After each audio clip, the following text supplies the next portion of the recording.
नमस्कार, मैं राजेश्वर जायसवाल हूं। आप देख रहे हैं द नीति न्यूज। द नीति न्यूज में एक बार फिर से आप सभी लोगों का स्वागत है।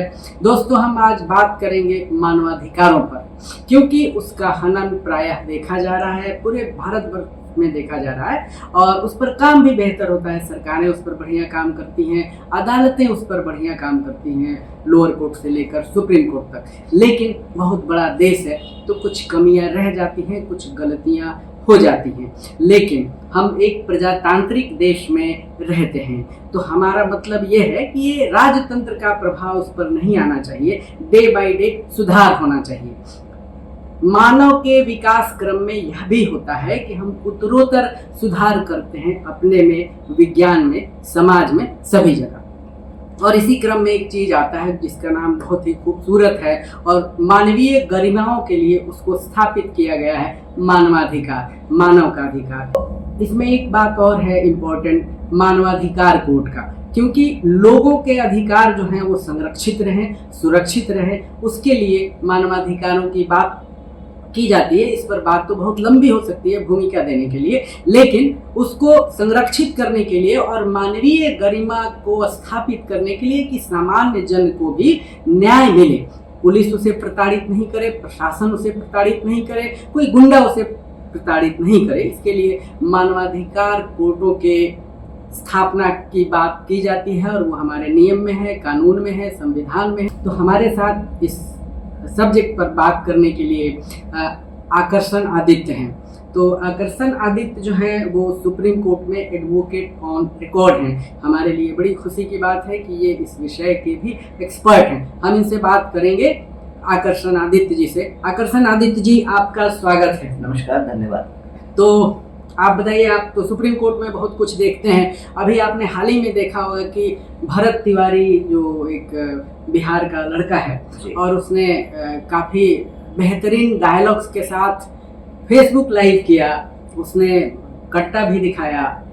संभवतः क्या वो पूर्णतः एक तरह से गैर कानूनी है, लेकिन उससे ज़्यादा गैर कानूनी है कि पुलिस ने उसको मार दिया बाद में, सरेंडर करने के बाद। अब आप बताएं इस पर क्या कहना है और मानवाधिकार के रूप से ये कैसा है, आप डिटेल में बता दें। देखिए, ये जो घटना हुई है निश्चित तौर पर ये घटना जो है वो दुखद घटना है जो हुई है, और इसको पुलिस अपनी तरफ से इसे एक इनकाउंटर बता रही है। अब मैं कानूनी पक्षों पे ज्यादा बात रखना चाहूंगा। जी, कानूनी की बात होगी। तो PUCL versus state of Maharashtra का एक केस था जिसमें कि सुप्रीम कोर्ट ने गाइडलाइंस दिए हैं कि एनकाउंटर किलिंग अगर होती है तो सर्टेन गाइडलाइंस हैं जो आपको फॉलो करने होते हैं। तो उसके तहत है कि सबसे जो महत्वपूर्ण उसमें है कि एक इम्पॉर्टेंट जो पॉइंट है, जो मोस्ट इम्पॉर्टेंट, वो है एक इंडिपेंडेंट मैजिस्ट्रेटियल इंक्वायरी उसमें होनी चाहिए इस तरह की जब भी कोई घटना होती है। क्योंकि हमने देखा, जो न्यूज़ के हवाले से हमें पता चला कि इसमें दो वर्जन निकल के आए हैं। एक वर्जन जो पुलिस का है, पुलिस कहती है कि हमने आत्मरक्षा में गोली चलाई, और दूसरा जो है, जो कथन और बयान उनके परिवार के जनों का है, गांव के लोगों का है, वीडियो भी है। और जैसा कि वीडियो पर भी देखा जा रहा है कि उन्होंने हथियार फेंक दिया और आत्मसमर्पण के बाद उनकी जो है उनको गोली मार दी गई, जिसे पुलिस एक एनकाउंटर कह रही है, मगर उनके बंधुजन, गांव के लोग उसे एक हत्या बता रहे हैं। इस चीज को लेकर मेरे ख्याल से घटना जो है ये 17 या 19 जून की है, जो भी डेट ज्यादा एफआईआर दर्ज हो गई है, उसमें एफआईआर दर्ज हुई है और सरकार ने उसमें रिटायर्ड हाईकोर्ट जज के नेतृत्व में एक कमेटी का भी गठन किया है जो इस घटना का इन्वेस्टिगेशन इंक्वायरी करेगी। वो घटना की इंक्वायरी करने के लिए जो हमें न्यूज़ से पता चला कि जो हाईकोर्ट के जज साहब रिटायर्ड हैं, वो घटना स्थल पर भी पहुंच के उन्होंने परिवार से भेंट की, गांव वालों से। तो इंक्वायरी इज अंडर प्रोसेस। इसमें अभी इस स्टेज पे कुछ भी कहना जो है वो अनुचित होगा। मेरी संवेदनाएं हैं परिवार के साथ भी, घटना भी यह बहुत दुखद है और निश्चित तौर पर जो लोग भी इसके लिए जिम्मेदार हैं उनको कड़ी से कड़ी सजा तो मिलनी ही चाहिए। अब मैं बात कर रहा था कानूनी पक्षों की। एक तो मैजिस्ट्रेटियल इंक्वायरी की बात हुई, दूसरा जो उसमें एक और आयाम है वो ये है कि इस तरह की कोई घटना होने के त्वरित बाद आपको एनएचआरसी या फिर अगर किसी राज्य की घटना है तो स्टेट ह्यूमन राइट कमीशन को आपको इंटीमेट करना है। कौन इंटीमेट करेगा? Intimate- पुलिस या लोग? पुलिस। जी जिस एसएचओ के थाना क्षेत्र की ये घटना है उसे त्वरित जो है ये जानकारी देनी है कि इस प्रकार की ये घटना हुई है। जी उसका एक तो यह हो गया। दूसरा, इसकी एक रेगुलर प्रक्रिया भी है कि डीजीपी की जिम्मेदारी ये होती है कि आपको रेगुलर बेसिस पर साल के अंदर 2 बार रिपोर्ट दाखिल करनी होती है स्टेट ह्यूमन राइट कमीशन में, इस तरह की सारी घटनाएं जो हुई हैं उसकी जानकारी देते हुए और साथ साथ यह भी अपडेट करते हुए कि उसमें क्या एक्शन लिया जा रहा है। जी तो ये सारे कानूनी पक्ष हैं जो देखने की आवश्यकता है इस मसले में कि क्या जो कानून मिला हुआ है, जो कानून दिया गया है, उन सब का पालन हो रहा है कि नहीं। अगर उन कानूनों का पालन सही तरीके से होगा, अगर ये इंश्योर किया जाएगा, तो मेरा ये मानना है कि जरूर स्वर्गीय भरत तिवारी जी को न्याय जरूर से जरूर मिलेगा। मैंने भरत तिवारी का केस लिया है क्योंकि ये अभी हालिया इंस्टांस है, एग्जाम्पल है। भरत तिवारी के पक्ष में बहुत लोग आ गए, ये एक उदाहरण के रूप में लीजिए, मतलब लेकिन कानून क्या कहता है मैं उस पर आपसे बात करूंगा। मान लीजिए उसने फेसबुक लाइव नहीं किया होता भरत ने, तो शायद तस्वीर कुछ अलग होती। ठीक, पुलिस कुछ भी कहती, हमें मानना पड़ता, दूसरों को मानना पड़ता। सपोज कीजिए इस तरह की बातें ना हो, उसके लिए मानवाधिकार कोर्ट की स्थापना की गई है देश में। मैं ये जानना चाहता हूँ कि इस मानवाधिकार कोर्ट का काम क्या है, उस तक पहुँच कैसे बनेगी, उससे लोगों को न्याय कैसे मिलेगा। कुछ लोग पढ़े लिखे हैं, जैसे आपकी तरह के वकील हैं, मेरी तरह के पत्रकार हैं, कुछ प्रभावशाली लोग हैं समाज में, जैसे बहुत सारे प्रभावशाली लोग भरत तिवारी के पक्ष में आए। उसमें कुछ अलग चीज़ें भी आई, जैसे जातीय गोलबंदी हुई है, लेकिन मैंने जो देखा है व्यक्तिगत रूप से, मैंने पहले वीडियो बनाया है कि उस पर समाज के तमाम पक्षों के लोग उसको सपोर्ट किए हैं। एक चीज़ का सपोर्ट किसी ने नहीं किया जो गैर कानूनी था, हाथ में हथियार रखना, जिसका कोई समर्थन नहीं करेगा, उसके लिए उसको सजा मिलनी चाहिए थी। लेकिन जो बात उसने कही है, जो जिस मुद्दे को उसने उठाया है भ्रष्टाचार के, उसके लिए उसके साथ ऐसा शायद हुआ होगा, लोगों का कहना है इस पे होगा। मैं ये कह रहा हूँ कि मान लीजिए उसके साथ लोग नहीं रहते, तो मानवाधिकार कोर्ट जो है उसके पास सामान्य जनता कैसे पहुंचेगी, जिसको कुछ लिखना पढ़ना नहीं आता है या कानून की जानकारी नहीं है, क्योंकि अंतिम व्यक्ति को भी न्याय नहीं मिलेगा, तो उस न्याय का हम करेंगे क्या? नहीं, बिल्कुल डिटेल बताइए। ये बात बिल्कुल ठीक है, और आपने बात की मानव अधिकारों के संरक्षण के लिए मानवाधिकार जो कोर्ट बने उनके लिए, उसके 2 पहलू हैं। जी। पहला पहलू ये है कि protection of human rights act 1993, यह एक एक्ट पारित हुआ भारत के संसद के द्वारा 1993 में। जी। भारत जो है वो human rights declaration, international human rights declaration का एक सिग्नेटरी भी रहा। पेरिस में एक कॉन्फ्रेंस हुई 1993 में ह्यूमन राइट्स के ऊपर, भारत उसका भी सिग्नेटरी रहा। उसके तहत 1993 में ये एक एक्ट बनकर तैयार हुआ। उस एक्ट के तहत उसके सेक्शन 30 के अंदर कहा गया कि हर राज्य में, राज्य के हर जिलों में एक ह्यूमन राइट्स कोर्ट होना चाहिए और होगा। जी। इसके तहत जो है, फॉर एग्जांपल मैं लूंगा कि जैसे बिहार राज्य हो गया, बिहार राज्य के अंदर 2011 में राज्य सरकार ने नोटिफाई भी किया ह्यूमन राइट्स कोर्ट को। अब है दूसरा पहलू, प्रोटेक्शन ऑफ ह्यूमन राइट्स के लिए एक एक्ट तो बना 2011 में। बिहार के अंदर की मैं बात अभी कर रहा हूँ क्योंकि हम लोग बिहार के विषय पर हैं। दिल्ली में भी 2020 में नोटिफाई हुआ ह्यूमन राइट्स कोर्ट, बट हम बिहार पे रहेंगे। कोर्ट भी नोटिफाई हो गया, पब्लिक प्रोसिक्यूटर भी अपॉइंट हो गए, लेकिन 2011 से लेकर आज 2026 है, ये ह्यूमन राइट्स कोर्ट्स जो बने हैं वो फंक्शनल नहीं है कहीं। इस प्रकार से देश के अन्य हिस्सों में भी नोटिफाई हुए ह्यूमन राइट कोर्ट, बट जहां तक मेरी जानकारी है एक भी कोई ह्यूमन राइट कोर्ट ऐसा नहीं है जो कि फंक्शनल हो। क्या दिक्कतें हैं उसमें, फंक्शनल क्यों नहीं हो पा रहे हैं ये ह्यूमन राइट कोर्ट, जबकि अगर आप देखें कि ह्यूमन राइट के प्रोटेक्शन के लिए अगर कोर्ट ये इतना एक वेलकमिंग स्टेप था और हो सकता था, और आज भी अगर फंक्शनल हो जी, कि आपको आज की डेट में अपनी ह्यूमन राइट्स की प्रोटेक्शन के लिए आप या तो हाई कोर्ट जाते हैं 226 के अंदर, या सुप्रीम कोर्ट का दरवाजा खटखटाते हैं आर्टिकल 32 के अंदर। तो जो आप कह रहे हैं कि आखिरी व्यक्ति तक न्याय कैसे पहुंचे, एक गांव का गरीब आदमी, कम पढ़ा लिखा आदमी, ना तो उसके पास उतनी समझदारी है, ना उसके पास उतने संसाधन हैं कि वो हाई कोर्ट जा सके, सुप्रीम कोर्ट जा सके, और अगर वो नहीं पहुंच पाया तो वो न्याय से वंचित रह जाता है। इन सारी चीजों का ये one stop one door solution है। जी। अगर हर जिले में ये जो ह्यूमन राइट कोर्ट्स नोटिफाई हुए हैं अगर ये फंक्शनल हो जाएं तो आपको अपने ह्यूमन राइट्स के वायलेशन के लिए, जिसका आपने शुरू में कई तरह के एग्जाम्पल भी लिए, पुलिस ब्रुटैलिटी हो गई,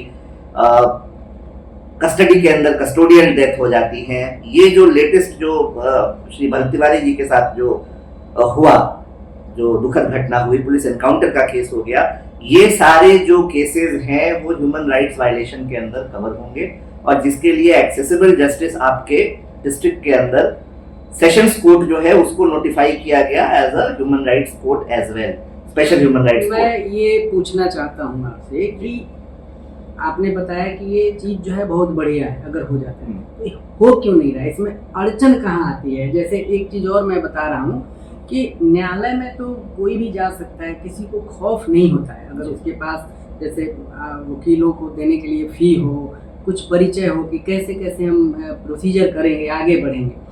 लेकिन पुलिस के पास जाने को सभी लोग हिम्मत नहीं करते हैं और पुलिस भी कई तरह की गतिविधियों में जो अखबारों में आता है संलिप्त पाया जाता है। वीडियो को एडिट करते हुए इसमें कुछ अखबारों के कटिंग्स जरूर लगाऊंगा। तो ये क्यों नहीं फंक्शनल है? मतलब आपने बताया कि ये बहुत बढ़िया हो सकता है, लेकिन जिलों में क्यों नहीं है? ये होना चाहिए क्योंकि ये प्रॉब्लम किसी एक जिले में नहीं है, केवल दिल्ली में नहीं है, देश के लगभग कम से कम उत्तर भारत में तो हम लोग रोज कहीं ना कहीं केस देख रहे हैं कि पुलिस आ रही है, कहीं किसी को तमाचा मार दे रही है, कहीं गाली दे रही है। मुझे नहीं लगता कि पुलिस वालों को गाली देने की इतनी छूट होती है। और अब लोग भी भिड़ने लगे हैं, कम ही लेकिन लोग भिड़ने लगे। अभी बिहार में एक वीडियो देखने को मिला है कि 15-16 साल के बच्चे की माँ को, किसी शादी वादी का फंक्शन था तो उसमें पुलिस जाकर उसके माँ को गाली दे रही है। अब बच्चा बहुत एग्रेसिव हो गया, उसने भी बोला कि मैं आपको ठीक कर दूंगा, मैं आपको फाड़ दूंगा, इस तरह का लैंग्वेज इस्तेमाल कर रहा है। पुलिस को भी अपने प्रतिष्ठा का शायद उतना ध्यान नहीं है, खास करके निचले स्तर के लोगों का। तो ये ह्यूमन राइट कोर्ट जो है जिलों में आखिर आ क्यों नहीं रहा है? अड़चन कहाँ है? जी, तो अड़चन जो मुख्य तौर पर इसमें जो प्रतीत होती है, हालांकि ये उसके ऑफिशियल कारण के तौर पर ये कहीं डॉक्यूमेंटेड नहीं है, लेकिन जो रिसर्च के बाद, क्योंकि इस विषय को, ये विषय मेरे हृदय के बहुत करीब है, इस विषय के ऊपर मैं 2 रिप्रेजेंटेशन जो है पूर्व के मुख्य न्यायाधीश श्री NV रमन्ना जी और उसके बाद जस्टिस ऑनरेबल DY चंद्रचूड़ साहब, उन दोनों कोर्ट्स में मैंने एक रिप्रेजेंटेशन दी थी कि ये जो ह्यूमन राइट कोर्ट्स जो नोटिफाई हुए हैं उनको आप एक्टिवेट कराएं, फंक्शनल कराएं, क्योंकि पावर सारे निहित हैं। तो उस दौरान जब मैं ये रिप्रेजेंटेशन दे रहा था तब जो मैंने रिसर्च किया तो जो कारण, एक मुख्य कारण जो निकल कर सामने आया वो ये आया कि सेशंस कोर्ट को डेजिग्नेट किया गया नोटिफिकेशन में as a human rights court. और सबसे बड़ी समस्या सेशंस कोर्ट की है कि सेशंस कोर्ट स्वतः कोई संज्ञान नहीं लेता है, उसके पास केस जो है वो कमिट होकर आता है। तो चूंकि अगर सेशंस कोर्ट स्वतः संज्ञान नहीं ले सकता है तो मुकदमा फाइल कैसे होगा?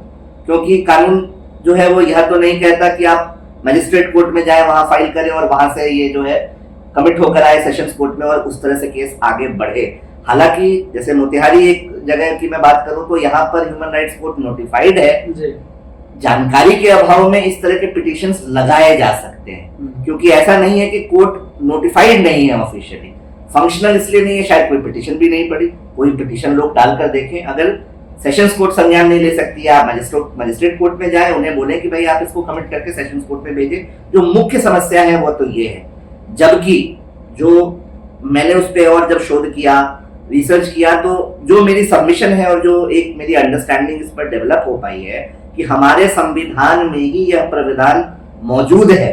अगर हम आर्टिकल 32 जिसमें कि फंडामेंटल राइट अपने आप में है, आर्टिकल 32 कि किसी भी तरह के फंडामेंटल राइट के मौलिक अधिकारों के हनन के लिए आप सुप्रीम कोर्ट जा सकते हैं, यह जो है आर्टिकल 32 में निहित है। आर्टिकल 32 के ही क्लॉज 3 में जो है केंद्र सरकार को यह पावर है कि वो किसी भी जुरिस्डिक्शन के किसी भी कोर्ट को वही पावर दे सकती है जो सुप्रीम कोर्ट 32(1) के इसमें प्रयोग करती है। तो यह है निहित संविधान के अंदर ही ये दी हुई है पावर। ह्यूमन राइट्स कोर्ट में जो सेक्शन 30 है, जो ये पावर देता है स्टेट गवर्नमेंट को कोर्ट नोटिफाई करने के लिए, अगर उसके अंदर संशोधन करके यह चीज ला दी जाए कि स्वतः संज्ञान लेने की पावर मिल जाए सेशंस कोर्ट को, तो एक बहुत बड़ी जो प्रॉब्लम जो आ रही है मेरे हिसाब से इसकी फंक्शनैलिटी में, वह दूर हो जाएगी। इस पे रिपोर्ट्स भी हैं, एनएचआरसी की रिपोर्ट है, पूर्व में जो है केजी बालाकृष्णन कमेटी की रिपोर्ट्स हैं, ऐसी सारी रिपोर्ट्स सरकारों के पास गई हैं।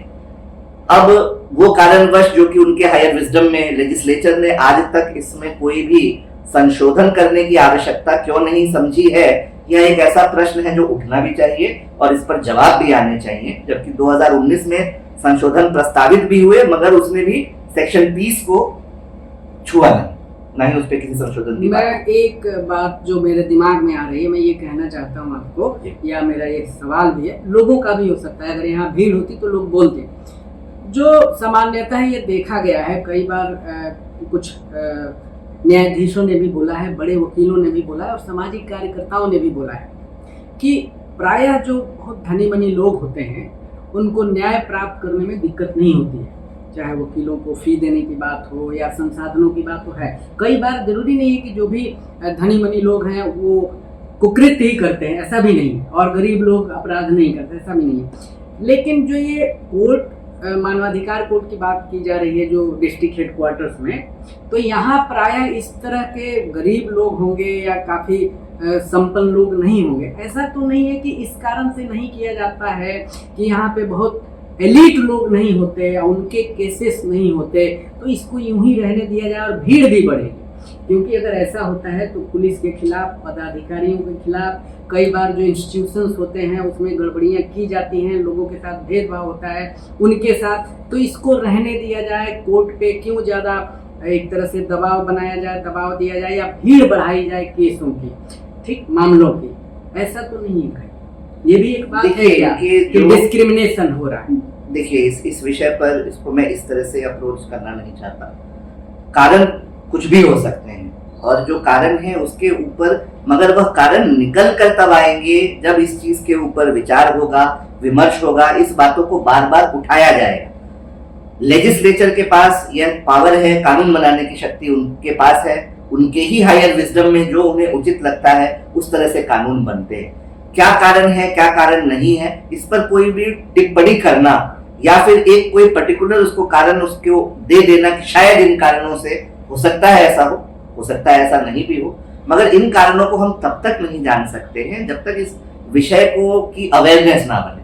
मुझे लगता है ये एक ऐसा विषय है कि ह्यूमन राइट्स कोर्ट आप देखें कि अगर 1993 से इसकी बात है और आज 2026 तक, मुझे नहीं पता कितने लोगों को, और इतना तो मैं लॉयर कम्युनिटी में शायद लोगों को पता होगा, मुझे नहीं लगता कि आम जनता को इस बारे में पता भी होगा कि इस तरह का भी कोई कोर्ट है और फंक्शनल बस नहीं है, नोटिफाई भी हो रखा है। कोर्ट की बात तो मैं नहीं कह रहा हूँ, लेकिन एक बात मजाकिया तौर पे कह रहा हूँ। आप अभी शहर में जहाँ पे आप बैठे हैं निकल जाएंगे तो शाम तक 20-25 गाड़ियों में ह्यूमन राइट के बोर्ड लगे मिलेंगे।